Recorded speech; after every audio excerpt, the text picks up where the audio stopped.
বাংলাদেশে ইতিহাস সৃষ্টি করে এইবার অস্ট্রেলিয়ায় পাড়ি জমালো শবনম বুবলী এবং শরীফুল রাজ অভিনীত দেয়ালের দেশ। আগামী 3 মে থেকে প্রায় 5টির মতো সিনেমা হলে রিলিজ হবে দেয়ালের দেশ। আমার ভাবতেই অবাক লাগতেছে, শবনম বুবলীর সিনেমা দেয়ালের দেশ সিনেমা আগামী 3 মে থেকে অস্ট্রেলিয়ায় প্রায় 5টির মতো প্রেক্ষাগৃহে চলবে। ও মাই গড। তো যারা যারা প্রবাসী থাকেন, যারা প্রবাসী থেকে শবনম বুবলীর কাজগুলোকে তুলে ধরার চেষ্টা করেন, শবনম বুবলীর কাজগুলোকে সাপোর্ট করেন, তো আপনাদের জন্য মহা সুখবর। ইয়েস, আপনাদের জন্য মহা সুখবর। আপনাদের নিকটবর্তী সিনেমা হলে যাচ্ছে দেয়ালের দেশ। তো যারা যারা প্রবাসে আছেন আপনারা সবাই রেডি তো? খুব শীঘ্রই আপনার পার্শ্ববর্তী সিনেমা হলে যাচ্ছে দেয়ালের দেশ। তো যাই হোক, বাংলাদেশে অল্প কয়েকটি সিনেমা হল পেয়ে যাত্রা শুরু হয়েছে দেয়ালের দেশ সিনেমার। হল সংখ্যা কম পেয়েও দেয়ালের দেশ কোনোভাবেই পিছু টান দেয়নি, কোনোভাবেই সরে দাঁড়ায়নি। দেয়ালের দেশ রিলিজ হয়েছে। যে কয়েকটি সিনেমা হল পেয়েছে সেই কয়েকটিতেই দেয়ালের দেশ রিলিজ করা হয়েছে।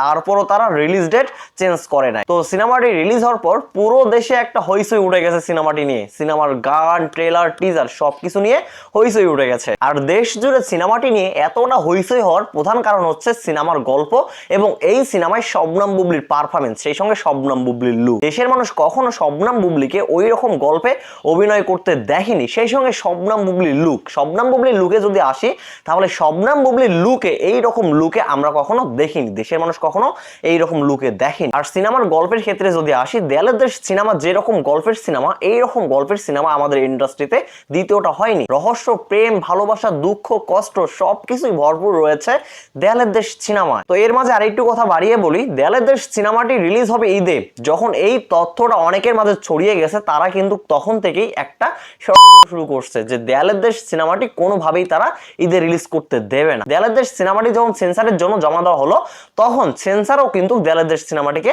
আটকে দেওয়া হয়েছে। যদিও বা অনেক কষ্ট করে তারা সেন্সার বোর্ড থেকে দেয়ালের দেশ সিনেমাটি সারিয়ে নিয়ে আসছে। সারিয়ে আনার পর দেয়ালের দেশ সিনেমাটি যে হলগুলোতে চালাবে, সেই হলগুলোতে তারা দেয়ালের দেশ সিনেমা চালাতে দেবে না। তারা অন্য সিনেমা সেই হলগুলোতে অলরেডি বুকিং করে দিয়েছে। মানে যে হল মালিকগুলো বলছিল দেয়ালের দেশ সিনেমাটি তারা নেবে, তারা দেয়ালের দেশ সিনেমাটি চালাবে, সেই সমস্ত হল মালিকদেরকে উল্টা পাল্টা বুঝিয়ে তাদেরকে অন্য সিনেমা দেওয়া হয়েছে। দেয়ালের দেশ সিনেমাটি তাদেরকে দেওয়া হয়নি। অনেক ঝড়ঝাপটা গিয়েছে দেয়ালের দেশ সিনেমার উপর দিয়ে, তারপরও কিন্তু মিশুক মনি, আমাদের পরিচালক মিশুক মনি থেমে যাননি। তিনি কিন্তু যে দুইটা হল পেয়েছে সে দুটাতেই রিলিজ করে দিয়েছে। যে দুইটা হলে দেয়ালের দেশ চালাইছে সেই দুইটা হল থেকে আজকে দেয়ালের দেশ অনেক দূরে গিয়ে গেছে। সামনে আরো এগোবে ইনশাআল্লাহ। দুইটা হল থেকে আজকে অনেকগুলো হল পেয়ে গেছে দেয়ালের দেশ। সেই সঙ্গে দেয়ালের দেশ যাচ্ছে অস্ট্রেলিয়া। শুধু অস্ট্রেলিয়াই নয়, দুবাই, আমেরিকা সব জায়গায় চলবে দেয়ালের দেশ। অস্ট্রেলিয়ায় 5টি সিনেমা হল নিয়ে দেয়ালের দেশের যাত্রা শুরু হয়ে গেছে। এটা নিয়ে কোনো টেনশনের কারণ নাই।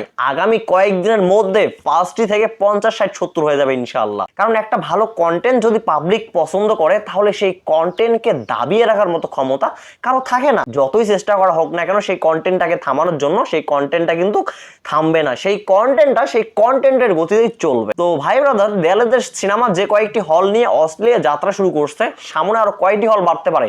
আপনাদের মূল্যবান মতামত কমেন্টে বলবেন। সবাই ভালো থাকবেন, সুস্থ থাকবেন। পরবর্তী ভিডিওতে আবার দেখা হবে। আল্লাহ হাফেজ।